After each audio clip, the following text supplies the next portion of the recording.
What if the person who rescued an entire nation wasn't a king, wasn't a famous warrior, and never wore armor into battle?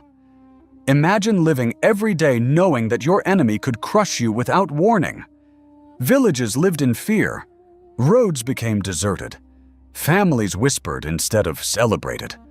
For 20 long years, Israel groaned under the iron grip of a ruthless oppressor whose military seemed impossible to defeat. Everyone expected God to raise up another mighty soldier, a fearless commander with unmatched strength. But instead, he chose someone no one imagined would lead a nation to victory. She didn't begin her mission on a battlefield. She wasn't known for swinging a sword or commanding an army. Yet kings would tremble because of her courage. Generals would follow her voice. And one astonishing prophecy would change the course of Israel's history forever. But the most surprising part isn't that a woman led Israel. It's how God fulfilled her prophecy in a way no one, not even the army's commander, could have predicted. Stay with me, because Deborah's story is filled with unexpected twists, extraordinary faith, and a victory that still speaks to us thousands of years later. After the death of the previous generation, Israel repeated a tragic pattern that had become all too familiar. Whenever God delivered them from their enemies, they would enjoy peace for a time. But as the years passed, they slowly drifted away from Him. They turned to the false gods of the surrounding nations, abandoned His commandments, and forgot the one who had rescued them time and time again. This cycle always led to the same heartbreaking outcome. Rebellion invited judgment. Judgment brought oppression. Suffering drove the people to cry out for mercy. And in His compassion, God raised up a deliverer. Yet Israel never seemed to learn from its past.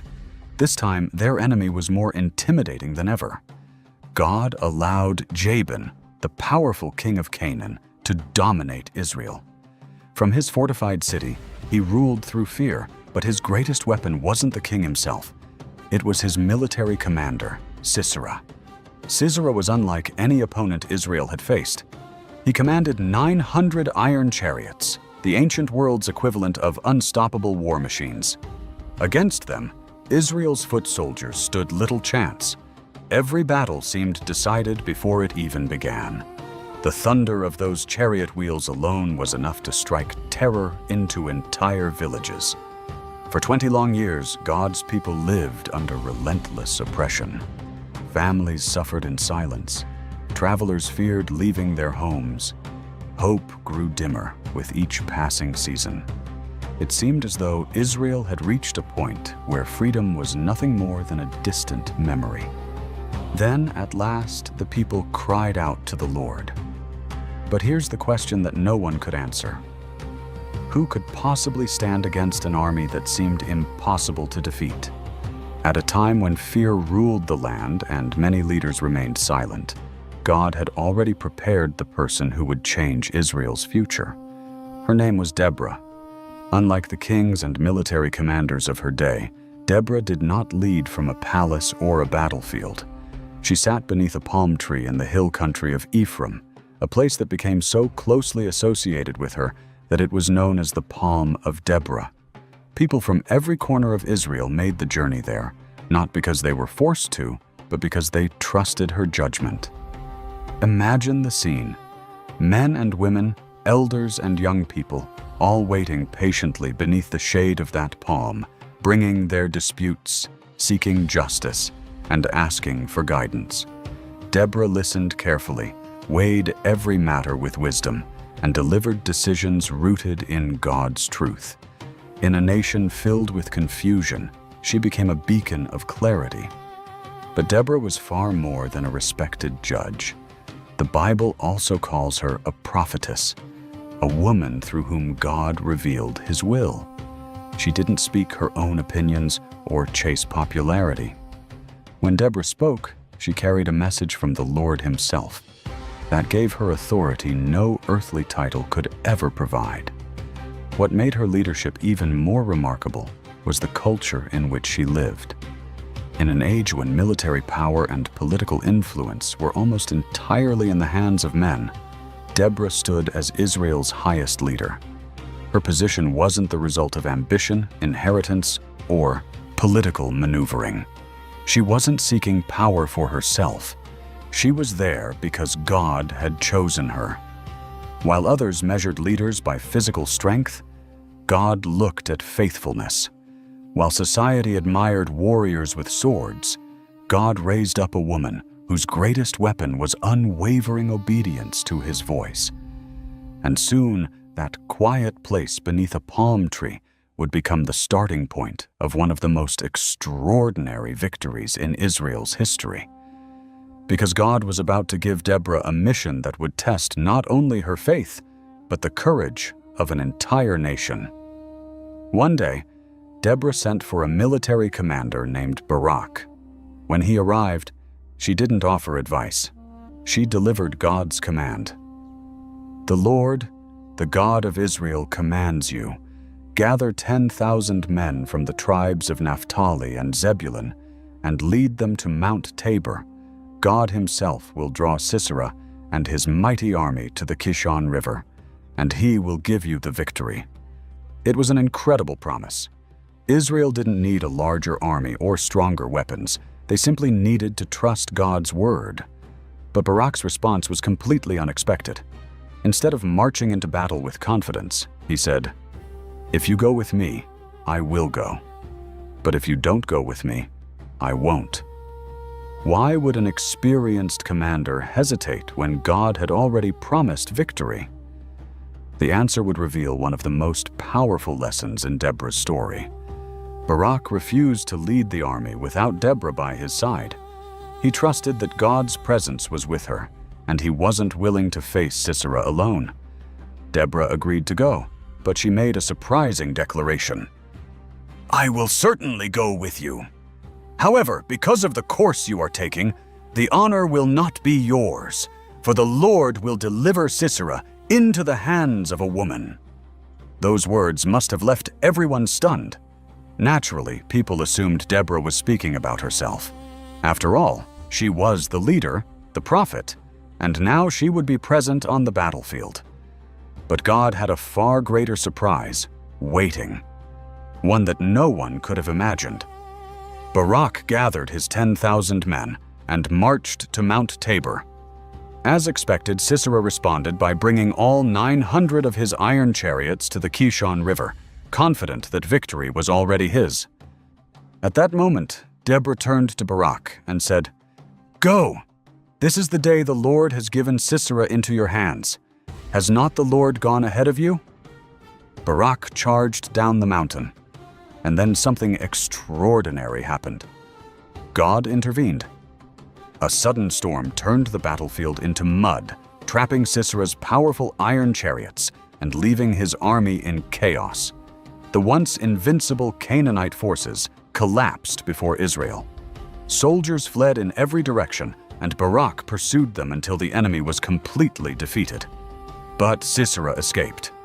Abandoning his prized chariot, he ran on foot, desperate to save his own life, unaware that Deborah's prophecy was about to be fulfilled in the most unexpected way.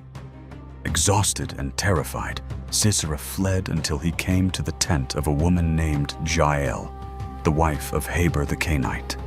Since her family was at peace with King Jabin, Sisera believed he had finally found a safe place to hide.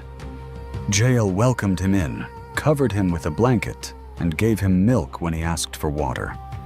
Feeling secure, Sisera quickly fell into a deep sleep, but everything changed in an instant.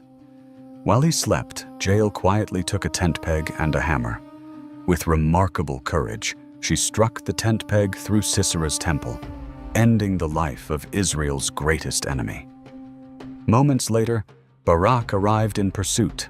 Instead of finding a fugitive commander, he found Sisera lying dead. At that very moment, Deborah's prophecy became clear. The honor of defeating Sisera did not belong to Barak. It belonged to a woman. Not Deborah, as everyone expected, but Jael, proving once again that God often fulfills his promises in ways no one sees coming. With Sisera defeated and King Jabin's power finally broken, Israel erupted in celebration. Deborah and Barak responded, not by taking credit, but by singing a song of praise to God, a victory hymn that became known as the Song of Deborah. The song honored the Lord as the true source of Israel's deliverance. It also recognized the leaders who willingly answered God's call and the ordinary men and women who stepped forward with courage when their nation needed them most. Their victory was more than a military triumph. It was a reminder that God can accomplish extraordinary things through people who trust and obey Him. Because of that remarkable day, the land enjoyed peace for 40 years, bringing an end to decades of fear and oppression. Deborah's story is more than history. It's a powerful reminder for every generation. God often chooses the people the world overlooks to accomplish His greatest purposes. Deborah wasn't known for military strength, yet God used her to lead a nation to victory.